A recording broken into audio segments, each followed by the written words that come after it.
Hay pecados que se visten de sotanas y rezos, y el mío estuvo escondido detrás de altares y confesionarios durante 50 años, hasta que la verdad finalmente salió a la luz. Hola, mis queridos. Aquí es Consuelo Arteaga con mis 70 años bien vividos, hablándoles desde mi hogar en San Telmo, aquí en Buenos Aires, Argentina. Una ciudad donde las mujeres argentinas hemos enfrentado largos periodos de lucha y resistencia ante la opresión y donde algunas batallas se libran en silencio durante décadas. Antes de sumergirme en mi historia, quiero conectar con ustedes. ¿Alguna vez tuvieron que guardar un secreto tan grande que sintieron que les quemaba el alma por dentro? Si esto toca tu corazón, dale like, suscríbete al canal y cuéntame en los comentarios si también viviste situaciones donde el silencio fue tu única protección. Formamos una gran familia aquí donde las verdades más dolorosas finalmente pueden ser dichas. Nací en 1955, cuando las mujeres éramos criadas para obedecer sin cuestionar, especialmente a la iglesia. Mi infancia transcurrió en una casa de adobe con techo de tejas rojas, un patio lleno de gallinas y el olor constante a pan recién horneado que preparaba mi madre. Mi padre era herrero, y mis manos de niña se acostumbraron al sonido del metal golpeando metal, mientras mi madre bordaba manteles para las familias pudientes del barrio. Estuve casada con Fernando, Díaz durante 32 años hasta que me divorcié por la manipulación psicológica que ejercía sobre mí. Él trabajaba como motorista de camión y creía que eso le daba derecho a controlar cada aspecto de mi vida. Ahora disfruto participando en coros locales, cuidando mi jardín y jugando cartas con los vecinos, pero hay una historia que he callado durante medio siglo. Mi hijo mayor Eduardo vive en La Plata con su esposa Carmen y mis nietos Pablo y Luciana, que ahora tienen 28 años. Eduardo siempre fue curioso y persistente, características que heredó de mi padre. Mi hija menor Graciela trabaja como maestra en una escuela primaria aquí en San Telmo, soltera y dedicada completamente a sus alumnos. También está mi hermana Rosa, la única persona que conoce fragmentos de mi verdad, aunque nunca la historia completa. Mi vecina Delia ha sido mi confidente durante 30 años, y mi antiguo confesor, el padre Matías, quien reemplazó al hombre que cambió mi destino para siempre. Pero el personaje central de esta historia es alguien que todos en el barrio recuerdan como un santo, el padre Ignacio Vega, quien dirigía nuestra parroquia en los años 70, y mi hijo secreto Alejandro, quien ahora tiene 48 años y acaba de descubrir quién es realmente su madre. Todos ellos están a punto de conocer una verdad que he protegido con mi vida, porque lo que pasó entre esos muros sagrados no fue obra de Dios, sino del diablo vestido de blanco. A los 18 años, yo creía que los muros del convento de Santa Clara serían mi refugio eterno. Llegué escapando de un matrimonio arreglado que mis padres habían decidido para mí, buscando la paz que solo Dios podía ofrecer. El olor a incienso y cera de vela me parecía el perfume del cielo, y el sonido de las campanas marcando cada hora me tranquilizaba el alma inquieta. Las hermanas me recibieron con sonrisas piadosas, pero desde el primer día entendí que aquí la obediencia era más importante que el aire que respirábamos. Una buena religiosa no cuestiona, solo acata. Me repetía la Madre Superior cada vez que mi curiosidad juvenil asomaba en alguna pregunta. El silencio se volvió mi compañero constante durante las largas horas de oración y trabajo. Mi celda era pequeña, apenas una cama estrecha, un crucifijo en la pared y una ventana que daba al jardín interior. Por las noches, escuchaba los pasos de las hermanas mayores recorriendo los pasillos, asegurándose de que todas cumpliéramos con el toque de queda. Era como vivir en una caja de música donde cada movimiento estaba coreografiado desde hacía siglos. Durante los primeros meses, encontré consuelo en la rutina. Maitines al amanecer, laudes, prima, trabajo en la huerta, vísperas.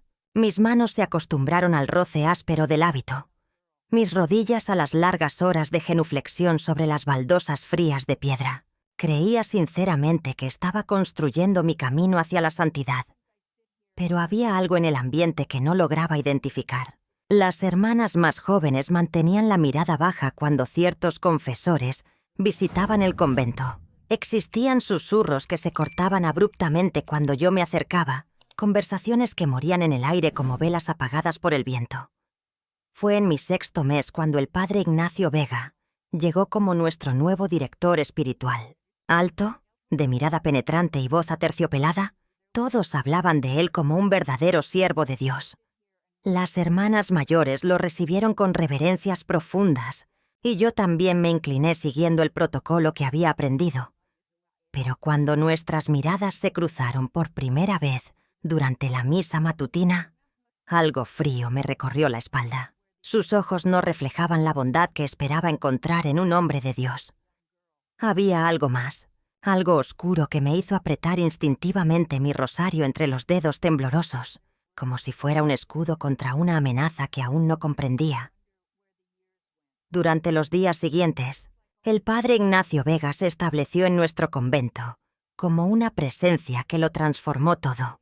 Su voz resonaba en cada rincón durante las misas matutinas, profunda y envolvente, haciendo que incluso las hermanas más veteranas se inclinaran hacia adelante para escuchar mejor sus sermones. Tenía una manera particular de hablar sobre la devoción y la entrega que hacía que mis mejillas se encendieran, aunque yo trataba de convencerme de que era solo fervor religioso. El padre Vega poseía esa clase de carisma que atraía miradas como un imán. Cuando caminaba por los pasillos del convento, el eco de sus pasos contra las baldosas de piedra anunciaba su presencia antes de que apareciera. Sus sotanas siempre estaban impecablemente planchadas y llevaba consigo el aroma a incienso mezclado con algo más personal, una colonia discreta que se quedaba flotando en el aire después de que pasaba. Las otras hermanas susurraban sobre él durante las horas de trabajo silencioso en el huerto. La hermana Magdalena, que llevaba 30 años en el convento, decía que nunca había conocido a un sacerdote tan dedicado a escuchar las confesiones individuales. «Se preocupa genuinamente por nuestras almas», murmuraba mientras arrancaba hierbas malas de entre los tomates. «Me hace sentir como si cada palabra que digo fuera importante para Dios». Yo asentía, pero algo en mi estómago se contraía cada vez que él me dirigía esa sonrisa especial, esa que parecía reservada solo para mí. Durante las confesiones su voz se volvía más suave, casi íntima, y hacía preguntas que ningún otro sacerdote me había hecho antes. Preguntas sobre mis sueños, sobre los pensamientos que me visitaban durante las noches de insomnio, sobre las sensaciones que experimentaba durante la oración profunda. «Hermana Consuelo», me decía, y la manera en que pronunciaba mi nombre hacía que sintiera un calor extraño recorrer mi cuerpo. Dios tiene planes especiales para almas como la tuya. Almas puras que necesitan guía especial para florecer completamente en su amor. Las semanas pasaron y noté que comenzaba a buscar excusas para encontrarme con él en los corredores. Cuando nuestros dedos se rozaban accidentalmente al pasarle los libros de himnos, una corriente eléctrica me atravesaba desde las manos hasta el corazón. Él nunca retiraba su mano inmediatamente, y yo tampoco lo hacía. Pero había momentos, especialmente cuando creía que nadie lo observaba, en que sorprendía una expresión en su rostro que me helaba la sangre. Sus ojos se endurecían, y su sonrisa se transformaba en algo que no lograba identificar, pero que me hacía apartar la mirada rápidamente, con el corazón latiendo de una manera que no tenía nada que ver con la devoción. Aquellas sensaciones extrañas que me despertaba el padre Ignacio, no podía compartirlas con nadie. En la Argentina de los años 70, cuestionar a un sacerdote era prácticamente un sacrilegio, especialmente para una monja que había entregado su vida al servicio de Dios. El país vivía tiempos convulsos, con tensiones políticas que se filtraban hasta en los rincones más sagrados. Pero, paradójicamente, esa misma atmósfera de represión fortalecía el poder incuestionable de las figuras religiosas. Nuestro convento en San Telmo funcionaba como un microcosmos de la sociedad argentina de entonces. Las reglas eran estrictas, la obediencia absoluta, y cualquier muestra de rebeldía o duda se consideraba una falta grave que debía ser corregida inmediatamente. Recuerdo el olor a incienso mezclado con el aroma húmedo de las paredes antiguas, ese silencio pesado que se rompía únicamente con nuestras oraciones susurradas y los pasos firmes del Padre Ignacio recorriendo los pasillos de mármol gastado. Las mujeres de mi generación habíamos sido educadas para callar, para acatar, para no cuestionar la autoridad masculina bajo ninguna circunstancia. En el convento, esta sumisión se elevaba a categoría divina. Cuando el Padre Ignacio comenzó a solicitar reuniones privadas conmigo para evaluar mi progreso espiritual, ninguna de mis hermanas encontró esto extraño. Era normal que los sacerdotes supervisaran de cerca a las monjas más jóvenes. Durante esos encuentros en su despacho, decorado con crucifijos de madera oscura y estantes repletos de libros sagrados, yo me sentaba en una silla de cuero agrietado mientras él permanecía de pie, caminando lentamente a mi alrededor. Sus preguntas sobre mi vida anterior al convento se volvían cada vez más personales, más íntimas. Me preguntaba sobre mis dudas, mis tentaciones, mis sueños prohibidos, siempre con esa voz suave que contrastaba con la intensidad de su mirada. El sonido de sus pasos sobre las baldosas de terracota se grabó en mi memoria como una advertencia que entonces no supe interpretar. Sus manos grandes y pálidas gesticulaban mientras hablaba de purificación y penitencia, pero algo en su manera de pronunciar ciertas palabras hacía que mi piel se erizara. Mi indignación comenzaba a crecer silenciosamente, alimentada por la certeza creciente de que algo no estaba bien en aquellas conversaciones que él insistía en mantener a puerta cerrada. Los días siguientes fueron una tortura silenciosa. Cada llamada a misa, cada momento de oración comunitaria, cada encuentro casual en los pasillos del convento, se volvía una prueba de fuego. El Padre Ignacio parecía estar en todas partes. Su presencia se había vuelto omnipresente en mi rutina diaria, como si hubiera decidido que yo necesitaba una guía espiritual más cercana.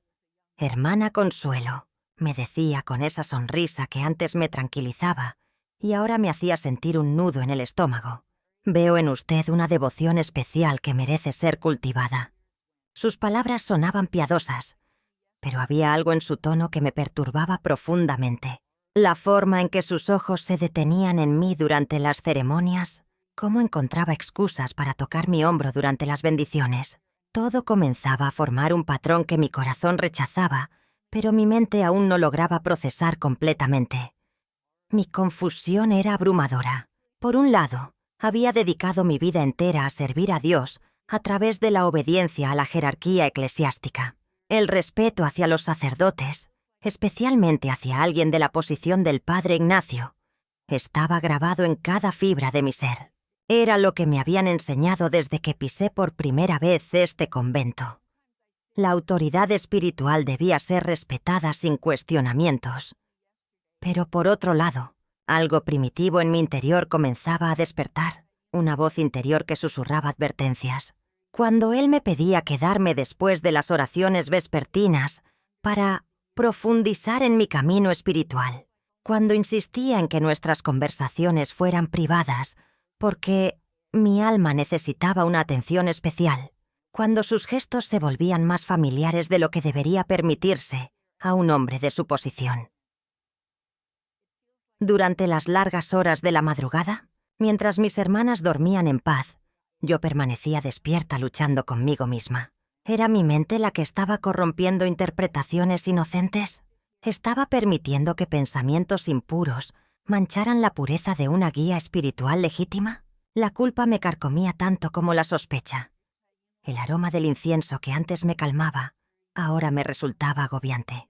El sonido de las campanas que marcaban nuestras oraciones comenzaba a sonar como alarmas en mis oídos. Mi refugio espiritual se estaba convirtiendo lentamente en una prisión de dudas y temores.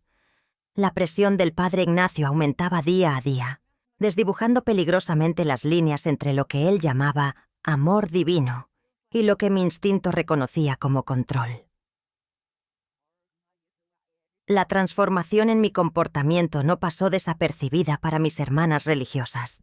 Durante las oraciones matutinas, cuando mi voz temblaba al recitar los salmos que antes pronunciaba con fervor, hermana Esperanza me dirigía miradas de preocupación.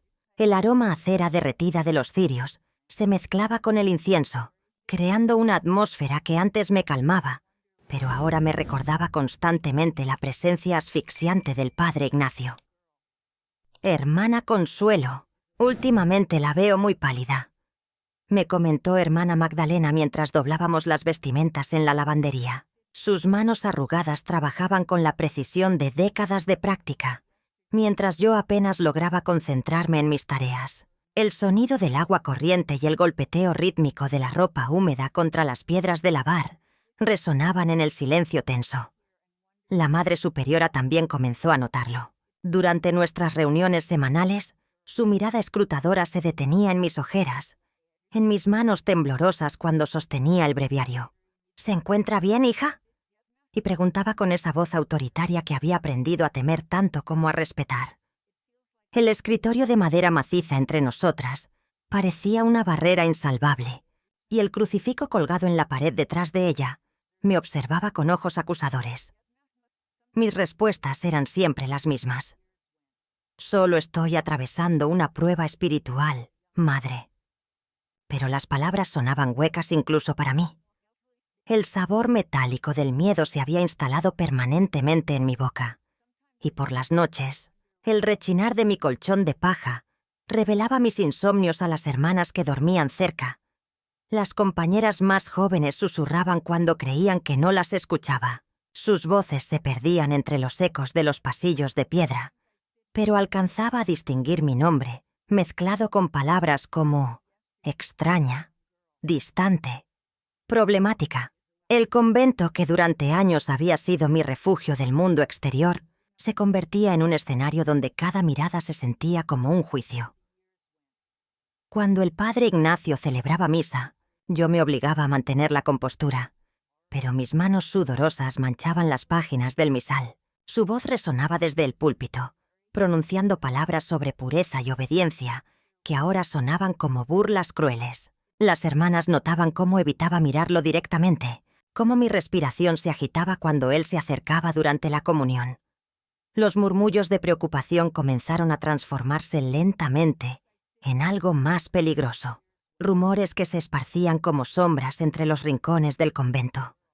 La memoria es traicionera cuando se trata de dolor. Durante años, mi mente había envuelto ciertos recuerdos en una bruma protectora, difuminando los bordes más filosos de la verdad.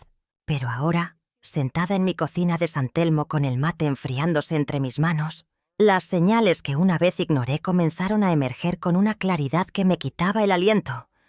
Recuerdo vívidamente el primer día que el padre Ignacio llegó a nuestro convento. Era octubre. El aire olía a jacarandás florecidos, y yo tenía apenas 23 años. Las hermanas mayores susurraban entre sí sobre su presencia especial, sobre cómo había sido enviado directamente desde la arquidiócesis para elevar nuestro nivel espiritual. Su sonrisa era tan luminosa que parecía iluminar toda la capilla, y su voz al celebrar misa tenía una cadencia hipnótica que nos hacía sentir privilegiadas. Pero había algo más, algo que entonces interpreté como devoción especial hacia mí. Durante las confesiones, sus preguntas se extendían más de lo normal.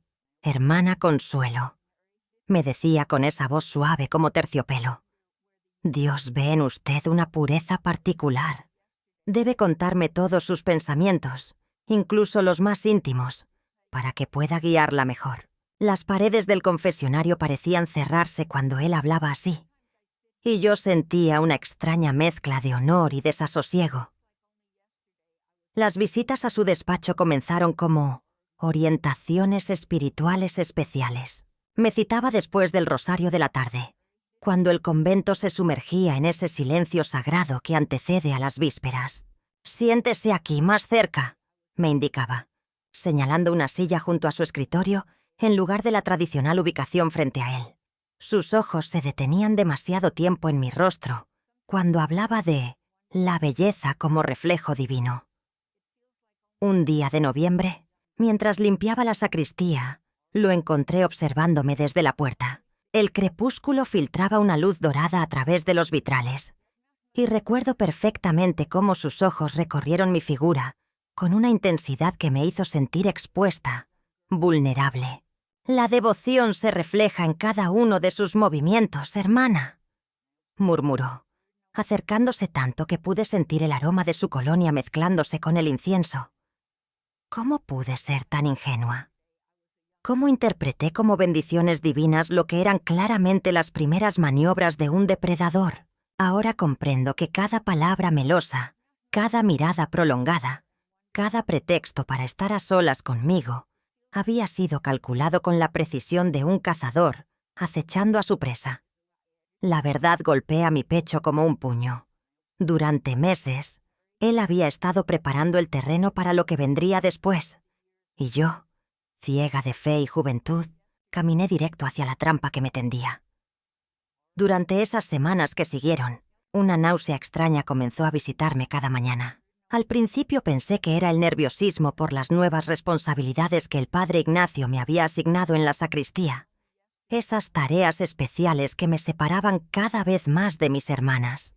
Pero cuando el mareo se intensificó y mis ciclos se detuvieron por completo, una verdad terrible comenzó a formar sombras en mi mente.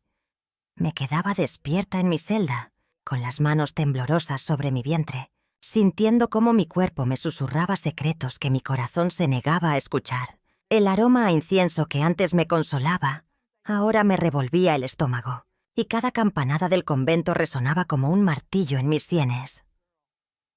Una tarde, mientras organizaba los cálices sagrados, el padre Ignacio entró a la sacristía con esa sonrisa que ya había aprendido a temer. «Hermana Consuelo», murmuró acercándose demasiado. «Te ves pálida. ¿Hay algo que deba saber?» Sus ojos brillaron con una malicia que me heló la sangre, y supe que él ya lo sabía. Había estado esperando este momento.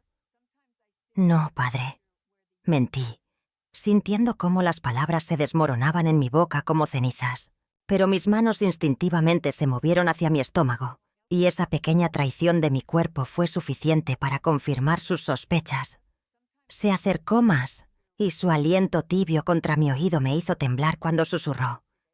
«Los caminos del Señor son misteriosos, hermana, pero algunos misterios requieren soluciones discretas». El peso de sus palabras cayó sobre mí como plomo fundido. No solo sabía lo que había hecho conmigo, sino que ya tenía un plan para borrar las consecuencias. Esa noche, arrodillada ante el crucifijo de mi celda, la verdad completa se desplegó ante mí como una herida abierta. No había sido amor, ni llamado divino, ni bendición especial. Había sido caza. Él me había elegido como presa desde el primer día, estudiando mis debilidades, aprovechando mi fe, destruyendo mi inocencia con la paciencia de un depredador que sabe que su víctima no tiene escapatoria. Las lágrimas corrían por mis mejillas mientras comprendía que llevaba dentro de mí la evidencia de su pecado, y que él haría cualquier cosa para destruirla. Mi vida ya no me pertenecía. Era solo un problema que resolver en secreto. Pero en esa oscuridad total, algo nuevo comenzó a crecer junto con la vida en mi vientre. Una furia silenciosa que me susurraba que no podía permanecer más tiempo en silencio. Esa madrugada no logré conciliar el sueño. Permanecí en mi celda, contemplando las sombras que la luz de la luna proyectaba sobre las paredes de piedra fría. Por primera vez en años no recé. No busqué consuelo en las palabras sagradas que antes calmaban mi espíritu. En cambio, me escuché a mí misma, a esa voz interior que había silenciado durante tanto tiempo por obediencia ciega. El aroma del incienso matutino ya no me traía paz. Ahora me recordaba la hipocresía que impregnaba cada rincón del convento. Cuando sonaron las campanas llamando a los rezos del alba, algo fundamental había cambiado en mi interior. Ya no era la monja sumisa que aceptaba sin cuestionar. La vida que crecía en mi vientre me había despertado de un letargo espiritual que confundí con devoción. Durante la misa matinal, observé con ojos nuevos. Veía las sonrisas falsas, los gestos ensayados, la actuación perfecta de santidad. El padre Ignacio oficializaba como siempre, pero ahora percibía la máscara detrás de cada bendición. Sus palabras sobre pureza y castidad resonaban como burlas crueles en mis oídos. Me preguntaba cuántas de nosotras habíamos sido víctimas de su guía espiritual. La náusea matinal se mezclaba con la repulsión que sentía al escuchar su voz. Comprendí que durante años había confundido mi entrega a Dios con mi sumisión a hombres que usurpaban su nombre. El sistema que creí sagrado se revelaba como una jaula perfectamente diseñada para mantenernos vulnerables y en silencio. Después del desayuno, busqué refugio en los jardines del convento. Entre los rosales, respiré profundo y permití que esta nueva claridad se asentara en mi mente. Ya no podía fingir que nada había pasado. Ya no podía seguir siendo cómplice de mi propio silencio. La furia que había nacido la noche anterior se transformaba en determinación fría y calculada. Sabía que debía actuar con extrema cautela. Una palabra incorrecta y mi destino estaría sellado. Pero también sabía que no estaba completamente sola. Otras hermanas caminaban con la misma mirada huidiza, los mismos hombros encorvados por secretos demasiado pesados. Comencé a observar más atentamente los rostros que me rodeaban, buscando signos de ese dolor familiar que ahora reconocía tan bien. Mi corazón se aceleró aquella mañana cuando noté que hermana Magdalena temblaba durante las oraciones matutinas. Sus labios se movían con las palabras sagradas, pero sus ojos permanecían perdidos en algún lugar lejano y doloroso. Al principio pensé que podían ser los nervios habituales que todas experimentábamos en presencia del padre Ignacio, pero había algo diferente en su mirada. Era la misma expresión que yo veía reflejada en mi propio rostro cuando me miraba en el pequeño espejo de mi celda. Durante el desayuno, observé discretamente a mis hermanas. Hermana Teresa se sobresaltaba cada vez que escuchaba la voz grave del padre, aproximándose por los pasillos. Hermana Carmen mantenía la cabeza tan baja que apenas podía ver su rostro. Y cuando el padre bendecía nuestros alimentos, noté cómo sus nudillos se volvían blancos de tanto apretar las manos. El aroma del pan recién horneado se mezclaba con el incienso matutino, pero yo apenas podía saborear nada mientras mi mente conectaba estos patrones perturbadores. Fue después de la limpieza vespertina que mi sospecha se convirtió en certeza devastadora. Hermana Magdalena se acercó a mí mientras yo fregaba los pisos de mármol de la capilla. Sus pasos resonaron suavemente contra las baldosas frías, pero cuando habló, su voz era apenas un susurro quebrado. «Hermana Consuelo», murmuró, mirando nerviosamente hacia la puerta. «Yo también sé lo que es vivir en el infierno mientras finges estar en el paraíso». Sus palabras cayeron como piedras en mi estómago. Me detuve con la escoba entre mis manos temblorosas, sintiendo cómo el mundo se tambaleaba bajo mis pies. Ella sabía, de alguna manera, ella conocía mi secreto, mi vergüenza, mi dolor silencioso. «¿De qué hablas?», susurré, aunque mi corazón ya conocía la respuesta. «Del padre Ignacio», respondió con lágrimas en los ojos. «De lo que nos hace, de cómo nos obliga a callar, de cómo nos convence de que somos nosotras las pecadoras». La escoba resbaló de mis manos y golpeó el suelo con un eco que pareció resonar por toda la capilla vacía. No estaba sola. Durante todos estos meses de tormento, pensando que era la única víctima de ese monstruo disfrazado de santo, había otras hermanas sufriendo en silencio. Otras mujeres que conocían el horror de sus manos impuras, de sus amenazas susurradas, de su poder corrupto. Las voces de las demás comenzaron a resonar en mi mente como un coro de dolor que ya no podía ignorar. La hermana Esperanza fue la primera en romper el silencio que siguió a nuestras confesiones. Sus manos temblaban mientras se enjugaba las lágrimas que habían comenzado a brotar de sus ojos cansados. «Hermana Consuelo», murmuró con voz quebrada. «Hay algo más que debo contarte, algo que he guardado durante años y que ahora comprendo que forma parte del mismo infierno que todas hemos vivido». Se acercó más, como si las mismas paredes del convento pudieran estar escuchando nuestras palabras prohibidas. El padre Ignacio no solo me tocaba durante las confesiones. Una noche, cuando yo tenía apenas 17 años y llevaba 2 meses aquí, vino a mi celda. Me dijo que Dios le había revelado que yo necesitaba una bendición especial. Su voz se quebró completamente al recordar esos momentos que había enterrado en lo más profundo de su alma. La hermana Magdalena que había permanecido en silencio hasta ese momento, levantó la cabeza lentamente. Sus ojos, normalmente dulces y serenos, ahora ardían con una mezcla de dolor y rabia contenida. «A mí me hizo algo diferente», susurró. «Me obligó a escribir cartas a mi familia diciéndoles que había decidido renunciar a cualquier herencia o propiedad que me correspondiera. Decía que era para purificar mi alma, pero ahora entiendo que era para asegurarse de que no tuviera nada fuera de estos muros, ningún lugar al cual escapar». El aire se volvió espeso y pesado mientras escuchaba estas revelaciones. Cada palabra era como una puñalada que confirmaba mis peores sospechas. El padre Ignacio había convertido nuestro sagrado hogar en su reino personal de terror y manipulación. No éramos monjas bajo su cuidado espiritual. Éramos prisioneras en su colección privada de víctimas silenciadas. «Hermanas», les dije con una determinación que no sabía que aún conservaba, «si somos tantas las que hemos sufrido sus abusos, entonces tenemos algo que él teme más que cualquier castigo divino. Tenemos la verdad, y la verdad, cuando se dice en coro, tiene el poder de derribar hasta los imperios más sólidos». Pero mientras pronunciaba esas palabras valientes, una sensación helada comenzó a extenderse por mi pecho, porque sabía que enfrentar a ese monstruo significaría arriesgarlo todo. Pero por más convincentes que sonaran esas palabras que acababa de pronunciar, la realidad era que mi corazón latía descontrolado y mis manos temblaban sin parar. Durante toda esa noche no pude dormir, dándome vueltas en mi estrecho catre, mientras el peso de lo que habíamos planificado me aplastaba el pecho como una losa de mármol.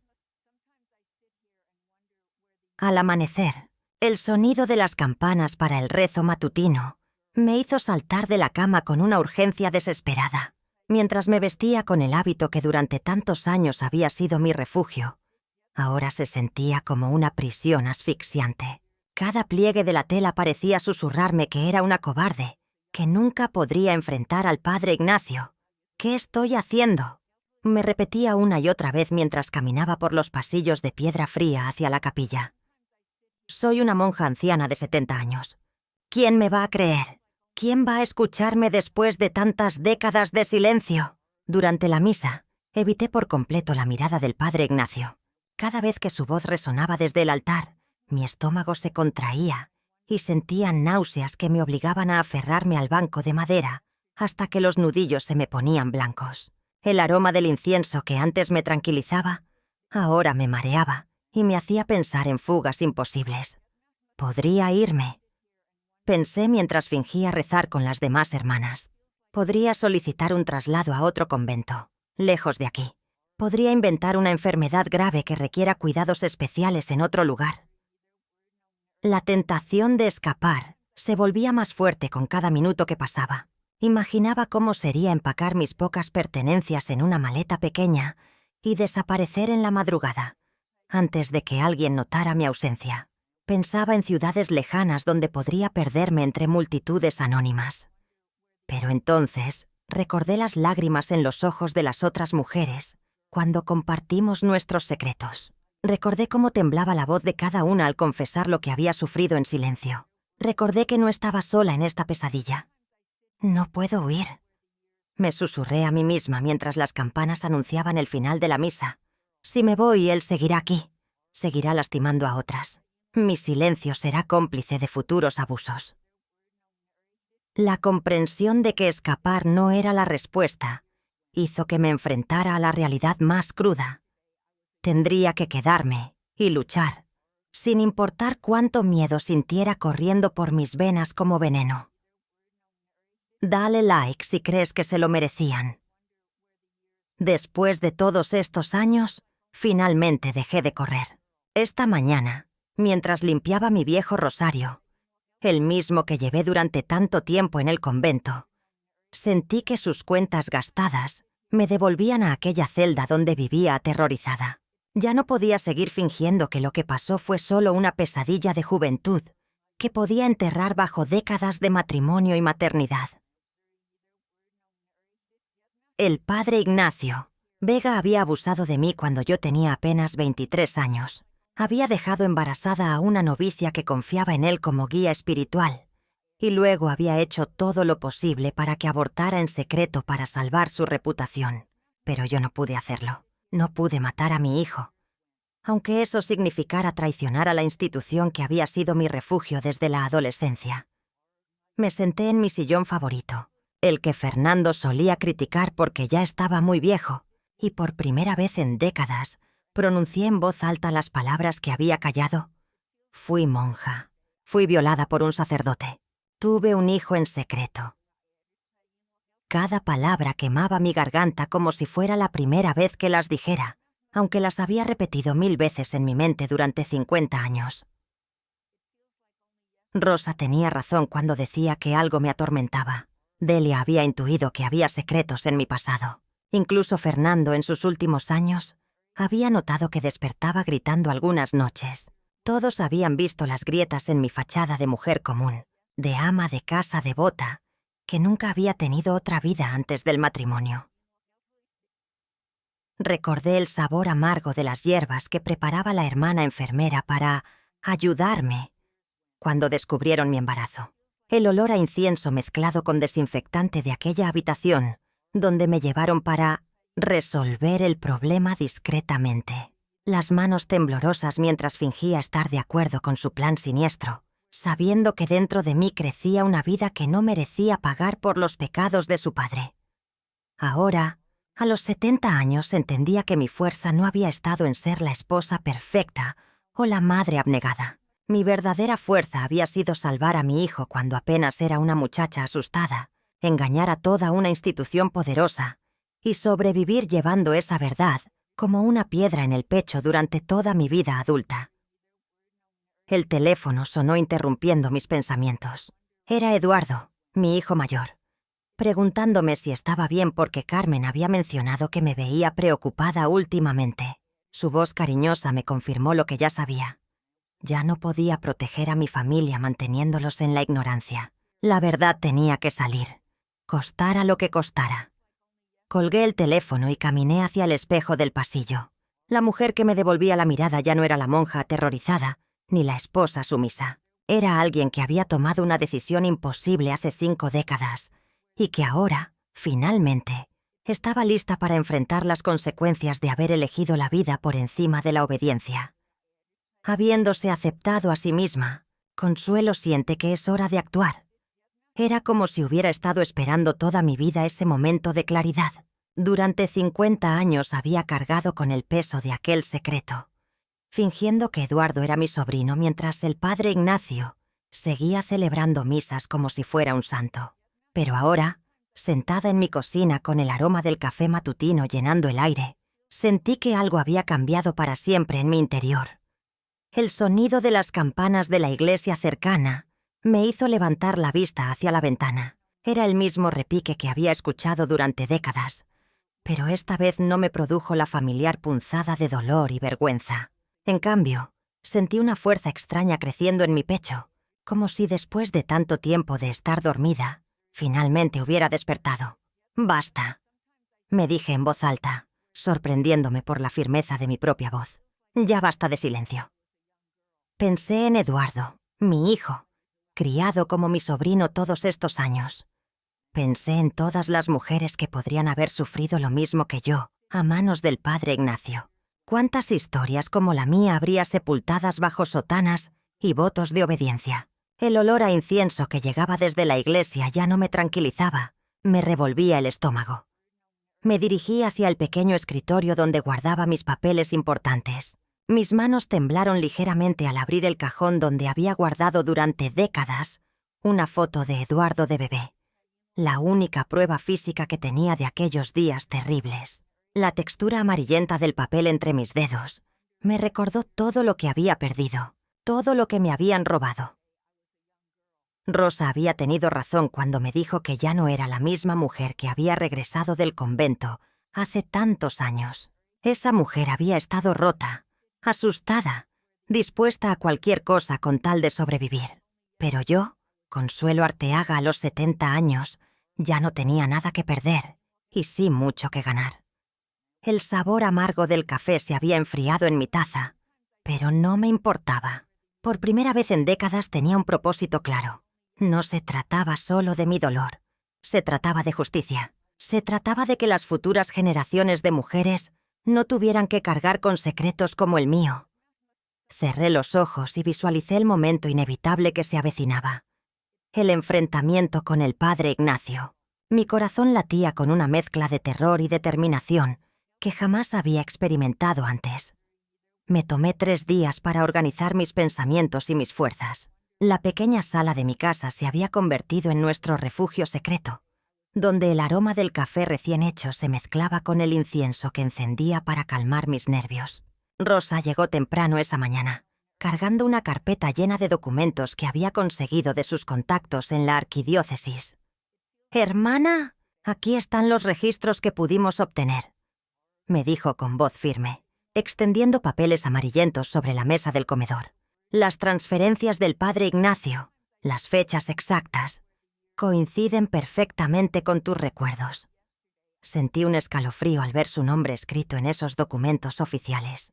Carmen, mi nuera, había venido también, y su presencia me daba una fortaleza inesperada. «Consuelo no está sola en esto», me recordó mientras me tomaba la mano.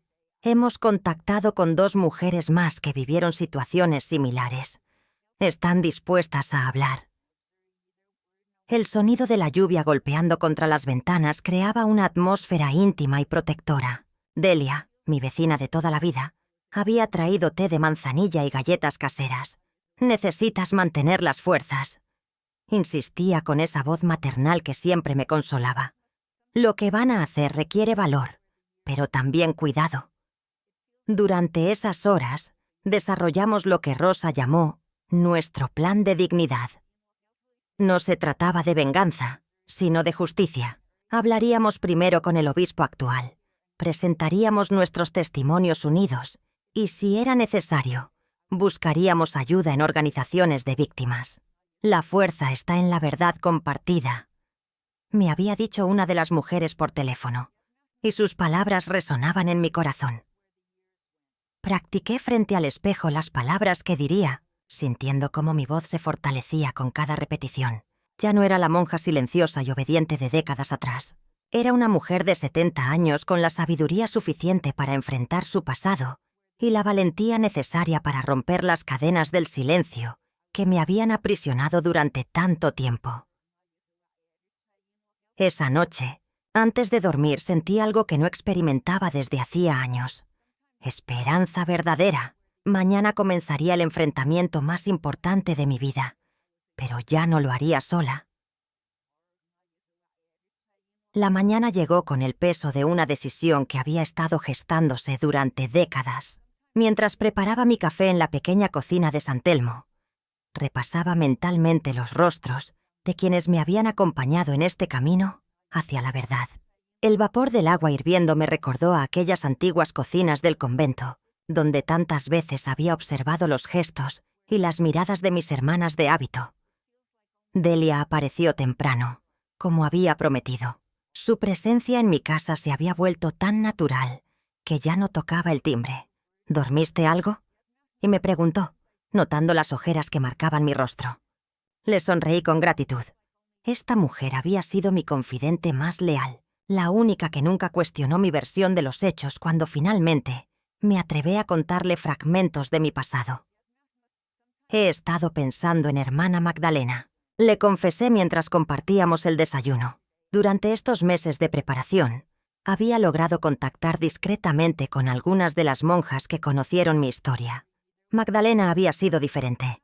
Sus ojos siempre reflejaron una comprensión silenciosa cuando yo regresé del hospital, más delgada y pálida, fingiendo que todo había vuelto a la normalidad. El teléfono sonó a media mañana. Era ella, desde un convento en Córdoba donde ahora residía. Su voz tembló al confirmar lo que yo había sospechado durante años. «No fuiste la única, hermana Consuelo. Otras también sufrieron en silencio». Sus palabras cayeron como piedras en un estanque, creando ondas que se expandían hasta el presente. Tenía nombres, fechas, detalles que complementaban mi testimonio. Pero no todas las noticias fueron alentadoras. Mi hermana Rosa llamó por la tarde, su tono más frío que de costumbre. ¿Estás segura de que quieres seguir con esto? La familia tiene una reputación que cuidar, me dijo, dejando claro que su lealtad se dividía entre la sangre y el temor al escándalo. Sus palabras me dolieron, pero no me sorprendieron. Siempre había priorizado las apariencias sobre la justicia. Fernando, mi ex esposo, también se había posicionado. A través de Eduardo supe que había estado haciendo comentarios despectivos sobre mi obsesión con el pasado. La traición de quien una vez juró protegerme se sumaba a la lista de heridas que tendría que sanar después de esto. Sin embargo, mis hijos se habían convertido en mi fortaleza más sólida. Eduardo y Alejandro no solo creían en mi palabra, sino que habían comenzado a investigar por su cuenta, conectando cabos sueltos que yo había dejado durante años. Carmen, mi nuera, había demostrado una fiereza protectora que me conmovía hasta las lágrimas. El atardecer me encontró en mi sala, rodeada de documentos, fotografías y testimonios. Delia seguía a mi lado, organizando papeles con la meticulosidad de una secretaria experimentada.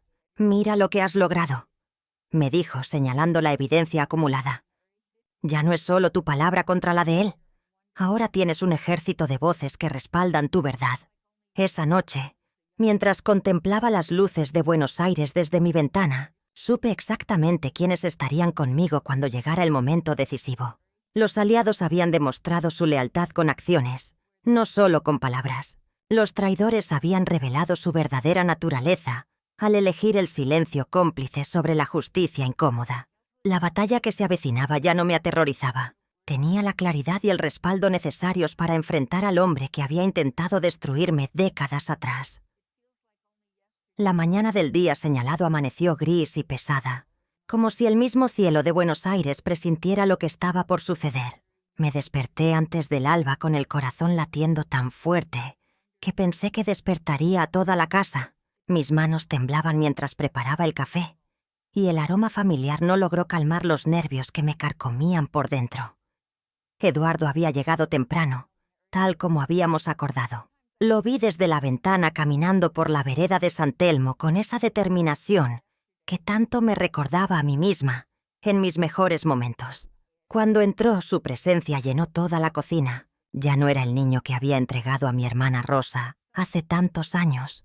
Era un hombre de 33 años, fuerte, decidido, con mis ojos y mi mismo fuego interior.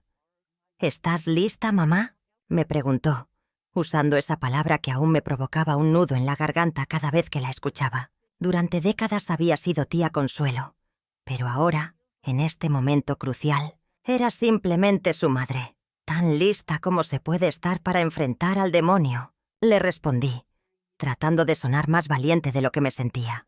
El café me supo amargo esa mañana, como si hasta mis papilas gustativas supieran que nada volvería a ser igual después de hoy. Rosa llegó poco después, nerviosa pero decidida. Durante todos estos años había guardado el secreto. Había criado a Eduardo como su propio hijo. Había soportado la carga de la mentira necesaria. Ahora, finalmente, podríamos liberar la verdad que había estado encerrada en nuestros corazones durante más de 3 décadas. El padre Ignacio estará en la parroquia a las 3, me informó Eduardo consultando su reloj. Sus actividades de los miércoles nunca cambian. Será perfecto. El miedo me atravesaba como miles de agujas heladas, pero también sentía algo más poderoso creciendo en mi pecho. La fuerza de una madre que había esperado toda una vida para obtener justicia. Cada minuto que pasaba, cada respiración que tomaba, me acercaba más al momento en que miraría a los ojos al hombre que había abusado de mí y le mostraría la prueba viviente de su pecado. La tensión era tan densa que podía cortarse con un cuchillo, pero también había algo liberador en saber que, después de esta confrontación, mi vida cambiaría para siempre de manera irrevocable. Mis manos temblaron cuando finalmente llegué hasta su oficina esa tarde. El padre Ignacio estaba sentado detrás de su escritorio de caoba, revisando documentos con esa misma expresión serena que había perfeccionado durante décadas. Al verme entrar, levantó la vista y sonrió con esa sonrisa que una vez creí santa, pero que ahora reconocía como la máscara de un depredador. «Consuelo, hija mía», dijo con esa voz melosa que me hacía estremecer. «¿Cómo has estado? ¿Te ves diferente?» Cerré la puerta detrás de mí y el sonido del pestillo resonó como un disparo en el silencio.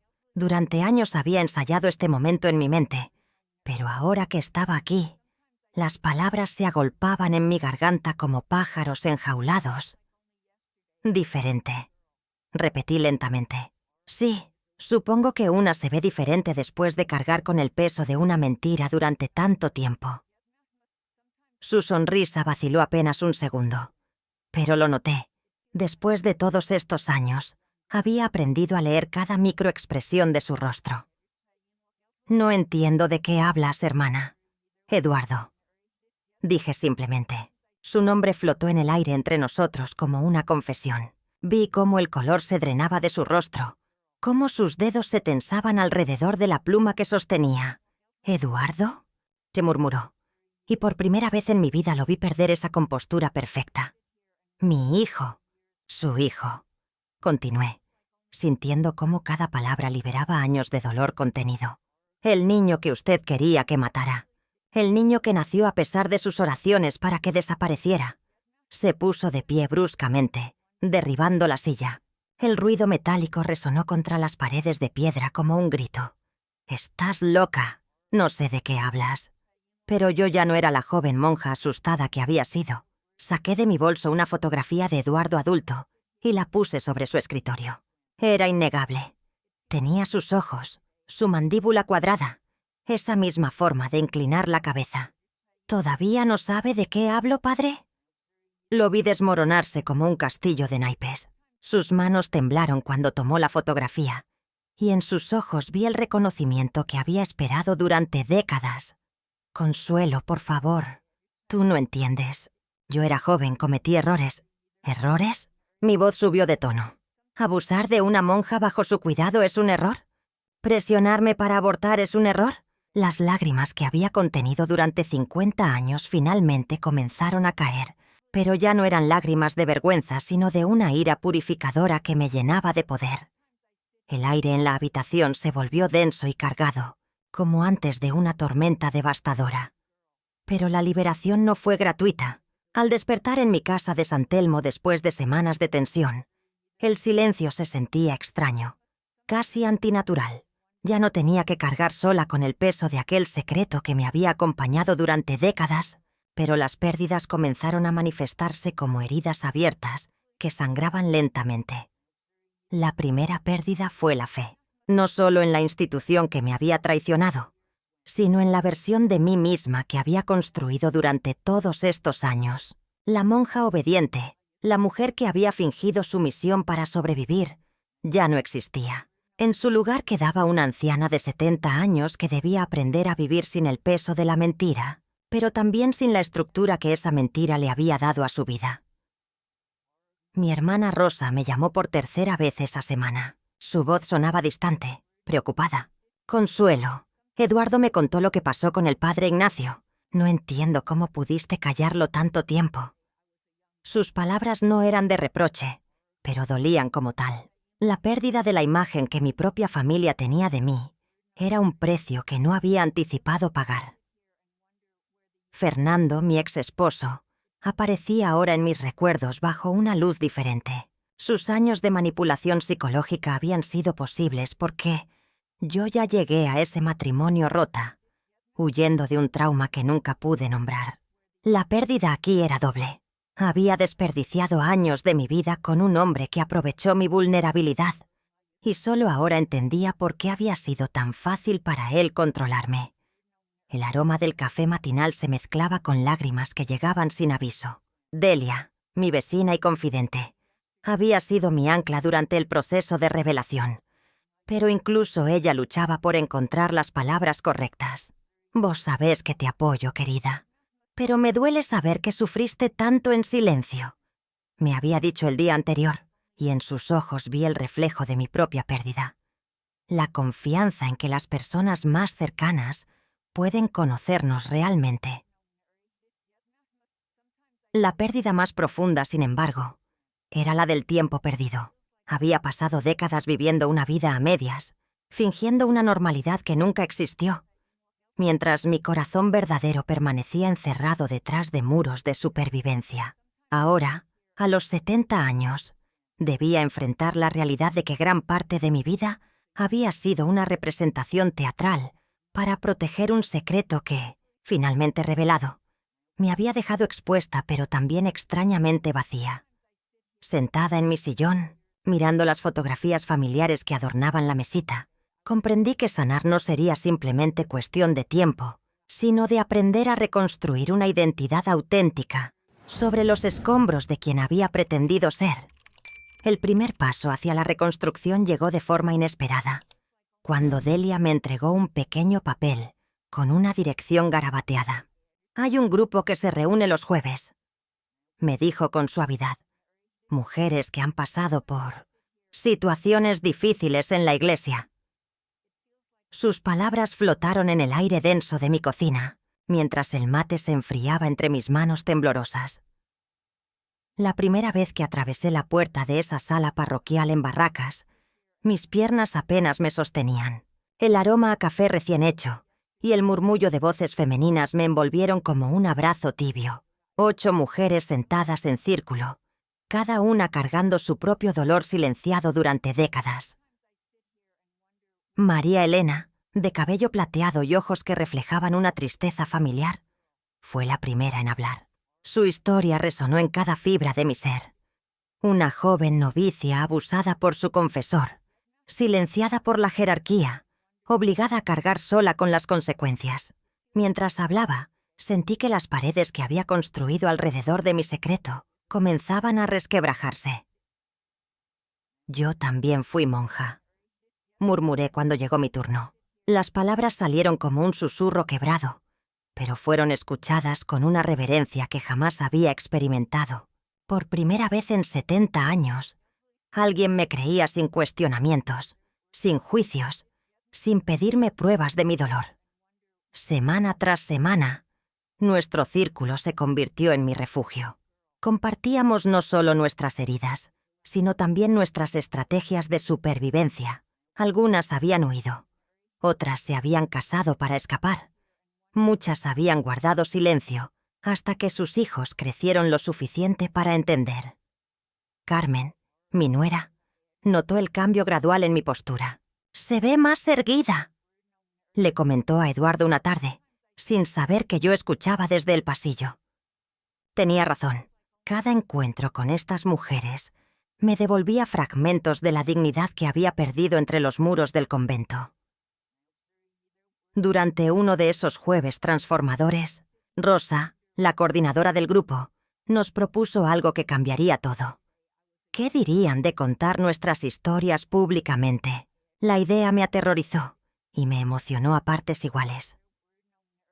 Esa noche, acostada en mi cama, comprendí que el proceso de reconstrucción no era solo personal. Cada vez que compartía mi verdad, no solo sanaba mis propias heridas, sino que también preparaba el terreno para el momento en que Alejandro y yo pudiéramos enfrentar juntos el pasado que nos había definido sin saberlo. La propuesta de Rosa resonó en mi mente durante días enteros. Contar nuestras historias públicamente significaba algo que jamás había imaginado posible: convertir décadas de silencio en herramientas de justicia. El aroma del café matinal se mezclaba con mis reflexiones mientras observaba las calles empedradas de San Telmo desde mi ventana. Era hora de tomar la decisión más importante de mi vida. Llamé a Alejandro esa misma tarde. Su voz sonaba tensa cuando le expliqué mi plan de hacer una denuncia formal contra el padre Ignacio Vega. «Mamá, han pasado tantos años. ¿Estás segura?», me preguntó, pero yo pude escuchar algo más profundo en su tono. Había esperado este momento tanto como yo. Le conté sobre el grupo de apoyo, sobre las otras mujeres que habían encontrado fuerza en sus verdades compartidas. «Alejandro, hijo mío, toda tu vida has llevado el peso de preguntas sin respuestas.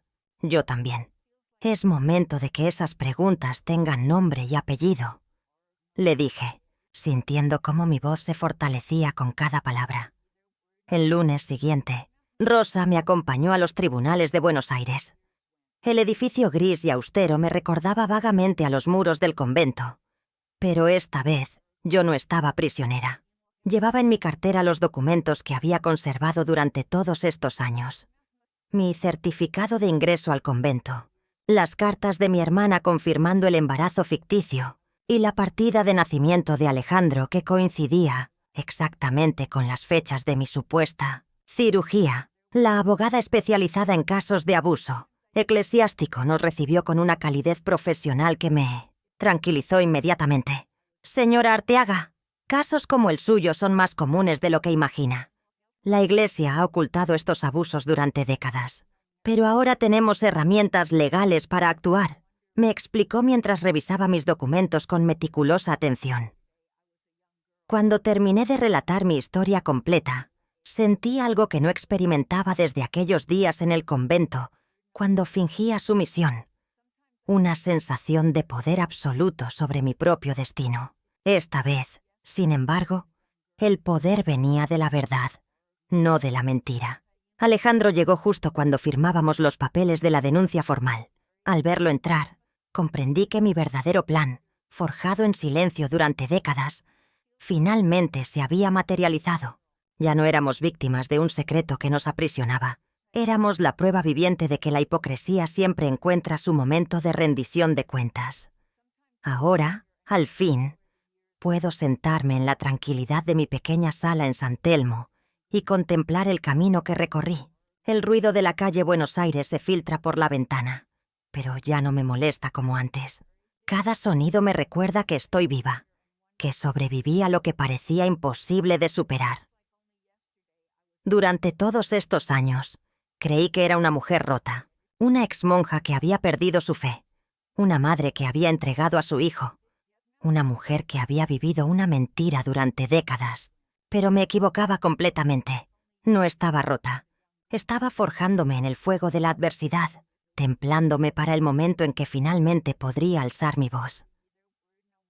Recuerdo a esa joven novicia que fui, tan obediente, tan dispuesta a creer que el sufrimiento era parte del plan divino. Esa niña que pensaba que obedecer era lo mismo que ser virtuosa. Qué equivocada estaba. La verdadera virtud no reside en la sumisión ciega, sino en la valentía de enfrentar la hipocresía, aunque te cueste todo. Pienso en Eduardo, mi hijo, y en cómo su simple existencia se convirtió en el arma más poderosa contra la mentira. No necesité estrategias complicadas ni venganzas elaboradas. Solo necesité la verdad, esa verdad que el padre Ignacio Vega tanto temía que saliera a la luz. La verdad tiene su propio poder, su propia forma de abrirse paso a través de las paredes más gruesas del silencio. Aprendí que no estaba sola. Cada mujer que se acercó para contarme su historia, cada abrazo de Delia cuando me veía llorar en silencio, cada palabra de aliento me demostró que la unión entre nosotras es más fuerte que cualquier institución que trate de silenciarnos. Somos una red invisible pero inquebrantable. Mi voz, esa voz que creí perdida para siempre entre los rezos y las mentiras, resultó ser más fuerte de lo que imaginé. Había estado ahí todo el tiempo, esperando el momento adecuado para emerger, no con gritos de rabia, sino con la firmeza serena de quien conoce su verdad y no tiene miedo de decirla. El empoderamiento no llegó de un día para otro. Fue construyéndose lentamente, ladrillo por ladrillo.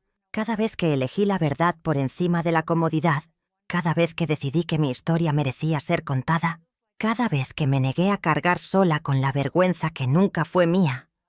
Ahora entiendo que mi historia no terminó cuando salí del convento, ni cuando confronté al padre Vega, ni siquiera cuando logré que pagara por sus crímenes. Mi historia apenas está comenzando, porque ahora soy una mujer que sabe quién es y lo que vale. Cada mañana me despierto en esta casa de San Telmo, con una sensación que antes era desconocida para mí. La paz de quien ya no tiene nada que ocultar. A mis 70 años puedo decir que finalmente soy libre, no solo de los muros del convento que me aprisionaron durante tantos años, sino de los muros invisibles del silencio y la vergüenza. El padre Ignacio Vega está donde debe estar. Después del juicio fue sentenciado a 12 años de prisión. Las otras religiosas que se atrevieron a hablar conmigo hicieron que los cargos fueran irrefutables. Escuchar sus testimonios me confirmó algo que siempre sospeché. Yo no había sido la única. Cada una de nosotras llevaba heridas similares, pero juntas encontramos la fuerza que individualmente nos había faltado durante décadas. Alejandro vino a verme la semana pasada, mi hijo. Ese bebé que dejé con mi hermana Rosa hace tanto tiempo. Ahora es un hombre de mediana edad con sus propias canas y arrugas de experiencia. Nos sentamos en el patio trasero de mi casa, entre las plantas de jazmineros que perfuman el aire cada atardecer, y por primera vez pude contarle toda la verdad sin el peso del miedo. Sus ojos se llenaron de lágrimas cuando comprendió por qué había crecido sintiendo que algo faltaba en su historia familiar. «Mamá», me dijo, usando esa palabra que había esperado escuchar durante 50 años. «Lamento todo lo que tuviste que soportar por protegerme». Le tomé las manos, esas manos que tienen la misma forma de las mías, y le respondí que no lamentara nada, porque cada decisión que tomé lo trajo a este mundo, y eso nunca podría ser un error. Eduardo y Carmen han sido mi roca durante todo este proceso. Mis nietos, Pablo y Luciana, ahora conocen la historia completa de su familia. Es hermoso ver cómo los jóvenes de hoy abrazan la verdad sin los prejuicios que nos atormentaron a nosotras. Luciana me dijo hace poco que mi valentía la inspira a nunca callarse ante las injusticias. Mi vecina Delia y yo hemos formado un pequeño grupo de apoyo aquí en el barrio. Nos reunimos los jueves por la tarde para compartir mate y nuestras experiencias. Hemos descubierto que muchas mujeres de nuestra generación cargan secretos similares. Crear este espacio seguro donde podemos hablar sin ser juzgadas se ha convertido en mi nueva vocación. Fernando, mi ex esposo, se acercó hace unos meses para disculparse por no haber sabido escuchar mis silencios durante nuestro matrimonio. Le agradecí su gesto, pero le expliqué que mi sanación no depende de sus disculpas, sino de mi propia capacidad de perdonarme por los años en que creí que merecía cargar esas culpas. Si hay algo que he aprendido en este camino, es que la verdad, aunque duela al principio, es el único antídoto real contra la vergüenza. Ya no soy aquella joven religiosa aterrada que fingía sumisión para sobrevivir. Soy Consuelo Arteaga, una mujer que transformó su dolor en propósito.